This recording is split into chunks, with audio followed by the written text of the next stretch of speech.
من در مورد فلسطین صحبت کردیم. دیروز یکی از دوستان یک کلیپ رو برام فرستاد، دوست دارم در برنامه امشب خدمتتون پخش بکنم تا بشناسید این آخوندهایی که امروز همه امت اسلامی رو اینها فروختن برای آمریکا و برای اسرائیل. به خاطر خودشون همه رو اینها میفروشن. کلیپ رو با هم ببینیم. هر بلای سر فلسطینیا بیاد حقشونه. هر بلای سر فلسطینیا بیاد حقشونه. میدونید چرا فلسطینی‌ها 70 سال آوارن؟ بیچارگی و بدبختی گریبانشون رو گرفته و حال و روز فعلشون اینه. به خاطر اینه که حضرت زینب سلام الله علیها اینا رو نفرین کرده. در مسیر عبور اسرای کربلا تا شام، زمانی که فلسطینی‌ها با اسرای اهل بیت برخورد میکنن، سنگ به سر اینها میذارن، با سنگ استقبال میکنن. لذا دختر امیرالمؤمنین نفرین میکنه و میفرماید امیدوارم تا روز قیامت سنگ از دستتون نیفته.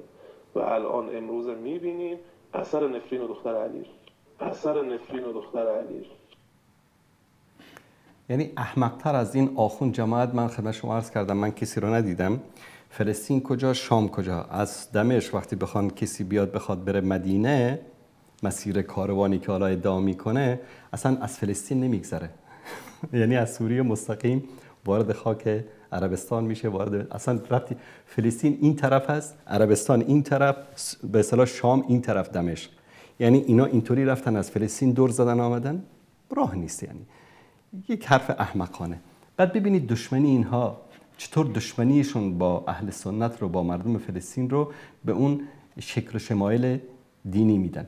بعد اینکه من بارها روز یکی از علما اومده بود در مورد اینکه حزب الله رو فروختن، حوثی‌ها رو فروختن، همه این کسایی که جبهه‌های مقاومت میگفتن و بر علیه اسرائیل داره میجنگه، همه اینا رو ایران فروخت. میگه والا ایران واقعا این کارو کرد. گفتم ما 20 ساله که داریم داد میزنیم، شما باورتون نمیشد. بله والا شماها رو میفروشه. همون عالم سنی که در افغانستان در هر روزی که قدرت به دست اینها برسه، همون کسی که یک کلمه بر علیه اینها صحبت نکرده همون رو میان خونش ترورش میکنن. در یمن همین کارو کردن.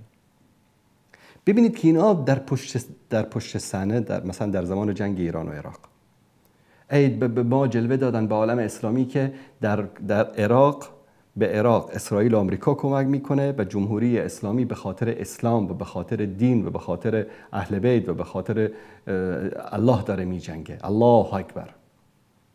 جمهوری اسلامی است. اما ببینید که در پشت پرده چی اتفاقاتی افتاده. ایشون مشاور بهشتی رئیس جمهور وقت ایران در زمان جنگ با عراق هست که اعتراف میکنه که چه اتفاقاتی افتاده. با هم بشنویم این رو. 24 مهر 1365 آقای رونالد ریگان رئیس جمهور آمریکا تلفنی با آقای شیمون پرس نخست وزیر اسرائیل صحبت میکنه و مراتب تشکر دولت مطبوع خود را جهت هماهنگ سازی اسرائیل در انتقال تسلیحات به ایران اعلام میکنه. 29 فروردین 65. دوستان عزیز، این چرا تصویر نشون داده نشد؟ من این رو یک بار دیگه روشن کنم. 24 مهر 1365 آقای رونالد ریگان رئیس جمهور آمریکا تلفنی با آقای شیمون پرس نخست وزیر اسرائیل صحبت میکنه و مراتب تشکر دولت مطبوع خود را جهت هماهنگ سازی اسرائیل در انتقال تسلیحات به ایران اعلام میکنه. 29 فروردین 65 بزرگترین پیروزی ایران در جنگ بعد از فتح خرمشاه اتفاق میفته که عملیات الفجر 8 ایران میره فاو رو میگیره. سوال من اینه که آیا بدون 11,000 قطعه موشک ضد هوایی هاک که از انبارهای اسرائیلی آمریکایی دادن امکان زدن 70 تا هواپیمای عراقی بود؟ نه اصلا نبود. الان همه میگن اصلا نبود. این دقیقا همون موقعی نبود که ما داشتیم توی اخبار رسمیمون میگفتیم که آمریکایی‌ها دارن از عراق حمایت میکنن و بعد ما رفتیم با موشک آمریکایی در واقع این کار انجام دادیم، رفتیم فاو گرفتیم. و اینطور نبودش که عراق به تلافی همکاری ایران و آمریکا و حالا به تعبیر خودشون اسرائیل ناو اسپارک آمریکا رو زدن که 27 اردیبهشت 66 میزنن، 37 هم کشته میده. یعنی وقتی عراق متوجه این رابطه پنهانی ما با آمریکا میشه این ماجرا اتفاق میفته؟ امکانش هست.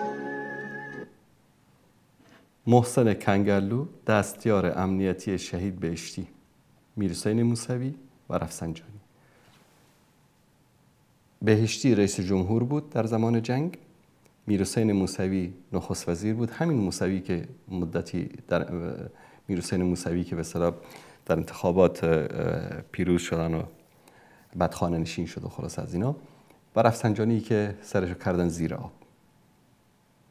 11,000 موشک آمریکا از طریق اسرائیل به ایران کمک میکنه در جنگ بر علیه عراق. و بعد از چند سال، بعد از تقریباً 2 سال این قضیه، بعد از 25 سال این قضیه افشا میشه. واقعیت اینا این است. و متاسفانه مشکل این است که داد زدیم، گفتیم بابا اینها همه دستشون در یک کاسه است. باور نمی کردن خیلی از علما و دعوتگران ما.